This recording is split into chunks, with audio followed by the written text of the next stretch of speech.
Sekarang kita nak alihkan tujuan ataupun pandangan kita malam ini kepada satu perkara. Inilah yang disebutkan sebagai Al-Mahdi. Bila kita sebut Al-Mahdi, apa maksud Al-Mahdi dalam bahasa Arab?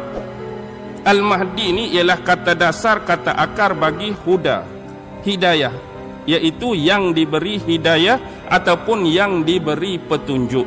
Itulah makna Al-Mahdi, yang diberi hidayah ataupun yang diberi petunjuk.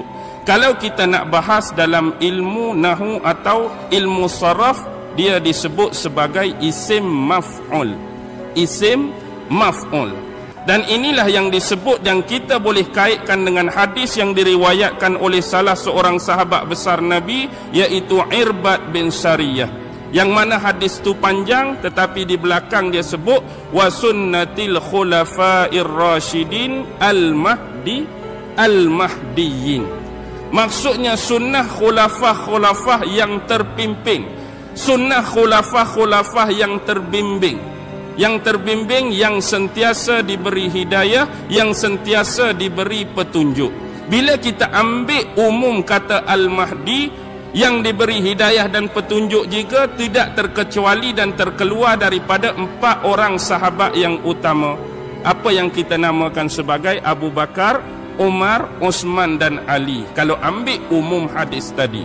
Tetapi pengkhususan hadis-hadis yang diceritakan oleh Rasulullah bukan merujuk kepada 4 nama sahabat tadi, tetapi individu tertentu yang akan lahir daripada keturunan salah seorang ahli keluarga Rasulullah, yang dikatakan berasal daripada keturunan Sayyidina Hasan bin Ali radhiyallahu ta'ala anhuma, dari sebelah bapa, dan ada riwayat yang menyebut akan datang daripada keturunan Husain bin Ali radhiyallahu ta'ala anhuma dari sebelah ibu. Itulah yang dikatakan sebagai Al-Mahdi. Tetapi sebelum kita pi lebih jauh, ada seorang ulama dianggap sebagai ulama yang hebat dalam ilmu hadis, iaitu Imam Ibnu Qayyim Al-Jauzi rahimahullahu ta'ala. Imam Ibnu Qayyim ni, bila dia lihat hadis-hadis yang datang, yang diriwayatkan oleh para sahabat, kemudian sampai periwayatan tersebut kepada ulama-ulama, dan bila sampai periwayatan tersebut ke tangan beliau, beliau mula menyaring hadis-hadis yang ada keterkaitan dan penisbahan dengan Imam Mahdi. Lalu beliau membuat satu komentar. Hadis-hadis yang diriwayatkan mengenai Imam Mahdi terbahagi kepada 4 kumpulan hadis. Yang beliau sebut, yang pertama, ada hadis-hadis tersebut bertaraf sahih, ada hadis-hadis tersebut bertaraf hasan, ada hadis-hadis tersebut bertaraf gharib, ada hadis-hadis tersebut bertaraf maudhu' ataupun dhaif. Inilah pembahagian yang dibahagikan oleh Imam Ibnu Qayyim Al-Jauzi. Tetapi saya nak bawa di sini pengalaman-pengalaman dan pandangan-pandangan yang pernah diutarakan oleh ulama-ulama terdahulu, yang khilaf bagi mereka siapakah Al-Mahdi yang dimaksudkan oleh Rasulullah, yang dimaksudkan oleh Nabi, yang akan muncul di akhir zaman, kepada sekurang-kurangnya 4 bahagian. Bahagian yang pertama, ada ulama-ulama sebelum kita ni berkomentar bahawa Imam Mahdi yang dimaksudkan oleh Nabi yang akan muncul di akhir zaman ni tidak lain dan tidak bukan merujuk kepada individu yang sama yang akan diturunkan oleh Allah, iaitu Nabi Isa alaihi salam. Jadi jangan pelik, jangan cepat melatah. Jadi ulama-ulama sebelum kita dah ada yang berpendapat dan berpandangan demikian. Maksudnya Imam Mahdi itu orang yang sama, iaitu Nabi Isa alaihi salam yang akan diturunkan oleh Allah di akhir zaman kelak. Satu pandangan. Yang kedua, ada juga yang berpandangan Al-Mahdi itu adalah nama salah seorang khalifah daulah ataupun Bani Abbasiyah. Kalau kita belajar tentang dinasti dan kerajaan Islam, selepas Sayyidina Ali itu ada dinasti Umayyah. Ada dinasti Abbasiyah, ada dinasti Andalusia, ada dinasti yang panjang sampailah dinasti Osmaniyah.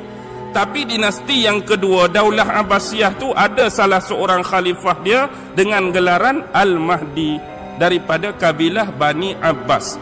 Ada juga ulama yang berpendapat dan kata Al-Mahdi yang dimaksudkan tu, yang akan datang tu merujuk kepada salah seorang khalifah daripada dinasti Daulah Abbasiyah. Dan perkara ni dah berlalu dan berakhir pun kalau merujuk kepada dia.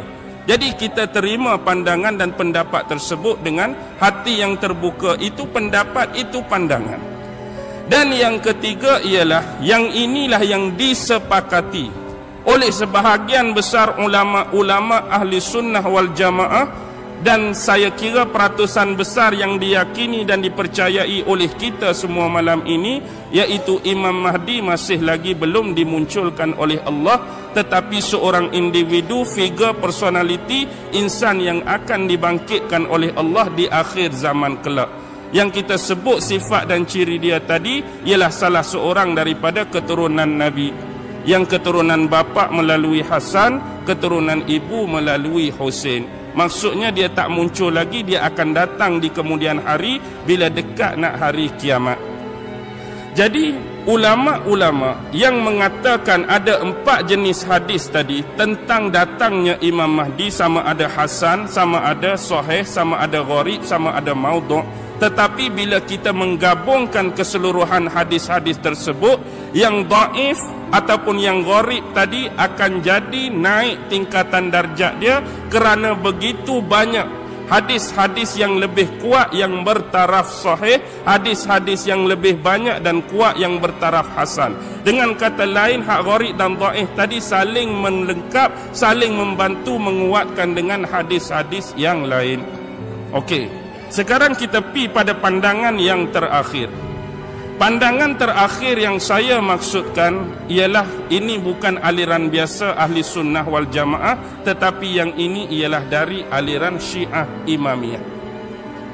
Aliran Syiah Imamiyah, dalam akidah mereka, mereka mempercayai tentang bab imamah. Sebab tu rukun iman mereka, salah satu yang tak ada pada ahli sunnah wal jamaah ialah imamah, kerana mereka percaya tentang keimaman.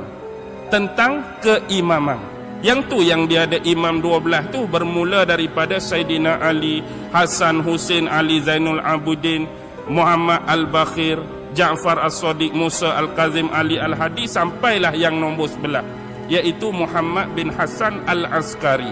Jadi nombor 12 dia tunggu tu ialah Imam Mahdi.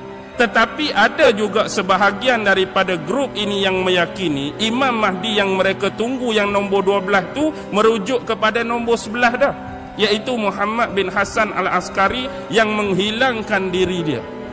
Dulu dia pernah ada, kemudian dia gaib, dia hilang, dia duduk di satu tempat yang orang ni tak tahu, tetapi di akhir zaman dia akan raja'ah, dia akan kembali lagi untuk menjadi Imam Mahdi. Nah, ni anda nak pakailah, cuma saya nak keutarakan pendapat dan pandangan. Ini yang aliran Syiah punya. Jadi secara umumnya terdapat 4 pandangan, 4 yang pernah dikeutarakan ulama-ulama sebelum kita. Pertama, saya ulang balik, Imam Mahdi merujuk kepada Nabi Isa sendiri. Yang kedua, Imam Mahdi merujuk kepada salah seorang khalifah daripada Daulah Bani Abbasiyah. Yang ketiga, yang disepakati oleh sebahagian besar peratusan ulama ahli sunnah wal jamaah, dia ni tak muncul lagi. Dan yang keempat, aliran Syiah yang mengatakan imam ke-11, iaitu Imam Muhammad bin Hasan Al-Askari. Baik.